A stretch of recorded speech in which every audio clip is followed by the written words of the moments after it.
An app shows what you may look like in the future. However, what is actually going on with the pictures you are uploading to the server? Xbox, Twitter, Uber, Postmates, Netflix, MoviePass, Google, eBay, DoorDash, Apple, Amazon, Airbnb, The Apptrepreneur. Hey everyone, this is Kevin the Apptrepreneur, and I'm going to be one of the first to admit that I have, how should I put this? I have a very low tolerance for juvenile humor. One of the few social media apps that I have never used, ever, is Snapchat. Aside from the fact that I don't see much of a point in using an app that pretty much just deletes the thing a few minutes afterwards, I never found the whole dog face thing to be particularly enjoyable, or any of those little heart emoji insertions, or most recently, they did one where it would turn like, it would gender swap you. So if you were a boy, it turned you into a girl, and if you were a girl, it would turn you into a boy. And I remember like the feature was showed during a family dinner one time, and you know, and this is not to insult any members of my extended family, obviously. However, you know, they showed it, and I kind of was like, okay, that's kind of cute. And then like 35, 40 minutes later, they were still playing around with it. It's like, okay, come on, guys, it's not that funny. This is admittedly just not my thing. And so this new, this new FaceApp thing is also not my thing either. This is an app where you can see right here where the picture, it will take a young person and will make them look old. However, you might be seeing this headline right here, and it asks a question. You downloaded FaceApp. Here's what you've just done to your privacy. And this is the kind of thing I wish people knew a little bit more before they downloaded their app. So here's what the article says.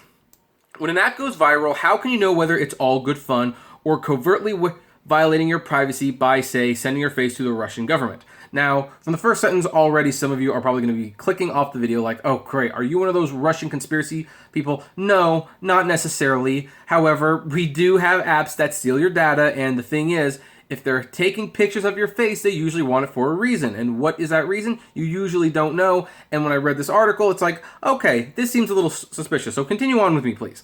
That's the burning question about FaceApp, a program that takes photos of people and ages them using artificial intelligence. Soon after it shot to the top of the Apple and Google Store charts this week, privacy advocates began waving warning flags about the Russian-made app's vague legalese. So this was a Russian-made app, just to let you all know. Word spread quickly that the app might be a disinformation campaign or secretly downloading your entire photo album.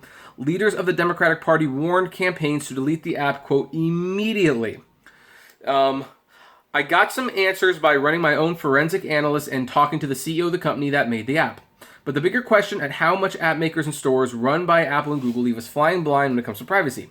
I raised similar questions a few weeks ago when I ran an experiment to find out what my iPhone did while I slept at night. I found apps sending my personal information to all sorts of tracking companies I'd never heard of. So what about FaceApp? Well, here's what it's about FaceApp. It was vetted by Apple's App Store and Google's Play Store, which even labeled it an, quote, editor's choice.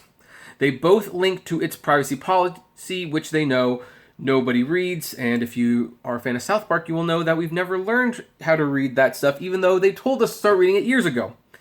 Looking under the hood of FaceApp with the tools from my iPhone test, I found it sharing information about my phone with Facebook and Google Ad Mob, which probably help it place ads and check the performance of its ads.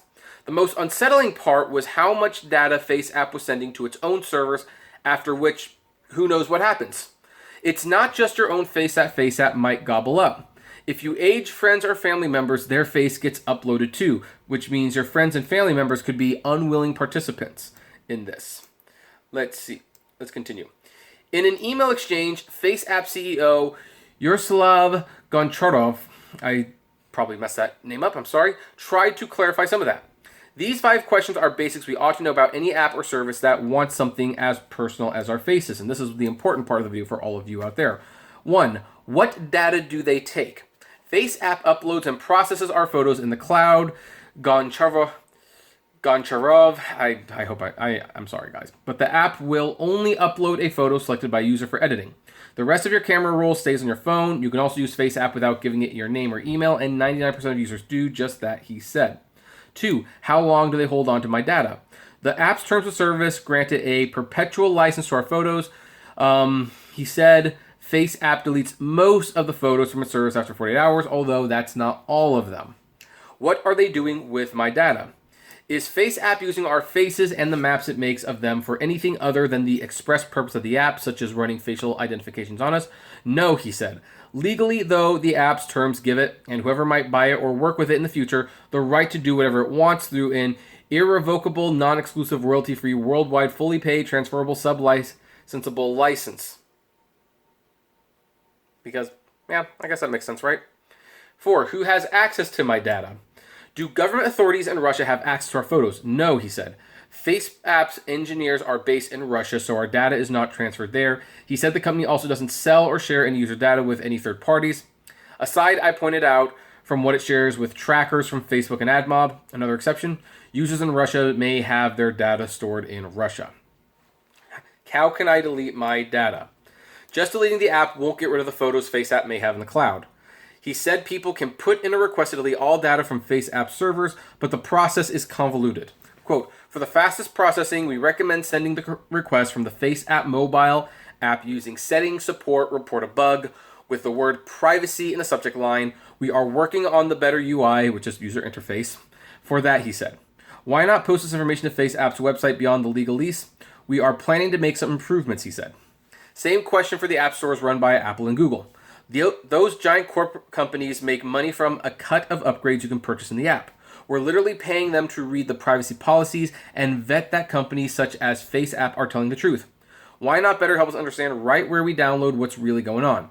Neither company replied with an on-the-record comment. Much better to help us sort through all this before millions of us upload our faces somewhere we might regret. So, yeah, here's the thing. Again, let's look at that. Here's the thing. I'm not going to lie. It's pretty neat. It's a pretty neat feature. In fact, one of my friends uploaded one of his photos on Facebook. We looked at it, and it was kind of interesting because it was like, oh my gosh, you look just like your dad, which probably didn't make him feel great because I hear his relationship with his dad is kind of on the fence right now. So I'm not going to say who it is, but it was freaky. It was really, really freaky. And I was tempted to do it, but I didn't do it for that very reason. Like, first of all, I'm kind of at that point in life where I kind of want to think about death a little less and less. I'm already having panic attacks at night and all that jazz, worrying about what might happen. So I'm trying to clear my head of that, and seeing a picture of myself old might just freak me out a little bit more at this point. But then I did kind of wonder, where was the picture going and what were they going to do with it afterwards? Because I did notice that the app was Russian. So I decided not to participate in what looks to be, or at least what looks like it should be, a very, very fun experiment. I mean, just look at that. I mean, if I could get some reassurance that I'm going to look that good when I'm older, then, hey, why not? That looks kind of fun. But I cannot, in good conscience, for my own sake, get into an app that might be using the data for something unscrupulous. That's also why I use Facebook much, much less frequently, although I will probably, ironically, share this video with my friends on Facebook. I don't normally do that because most of them don't care what I do on YouTube. However, this one, maybe they will, so I'm gonna share it. Maybe they'll share it. Who knows? Might have a surprise viral hit on your hand with this video. So here's my suggestion to people. You must always, always, always be careful what kind of apps you download. Always. Read the terms of service, see if you agree to them. If they say, hey, we want to collect this, and this, I would always caution you, be careful about that. Be careful about that. You might end up regretting that somewhere down the line. But either way, I think that's pretty much where we're going to end this one. Again, it looks like a really cool app. I mean, I would personally probably like to see that at some point, what it would look like, but I don't trust it. I don't trust it. It's going to a server. The CEO is not committing to deleting all the data. I'm sorry. Not going to trust it at all. Not even going to give it a chance. And if I have any personal friends out there, I would personally recommend you don't use this app until you are aware of what is going on as well. However, again, that's where we're going to leave it. Just something to keep in mind. What do you folks think? Have you used this? Do you like it? Do you dislike it? Do you think this is a grave concern? Do you think, nah, I'm just thinking way too much about this? I would love to know. So, comment below. Like, favorite, share, subscribe. If you enjoy my videos, consider becoming a Patreon member. It's totally optional, of course, but even as little as $1 a month goes a long way to helping the channel run smoothly, and you get access to my Patreon's exclusive blog, and also gives me the freedom to make more videos like this one. If gas prices are getting just a little down, check out the Get Upside app. It's totally free, but you get cash back on every gas purchase. That link is below. If you want to see more content from me, check out one of my other YouTube channels, Kevin T. Rodriguez, the Apptrepreneur Vlogs, or Autograph Hound. And finally, if you want to talk to me or other fellow viewers of this site, ironically, check us out on Facebook at the Apptrepreneur Hangouts. And as always, flame responsibly. Have a good one.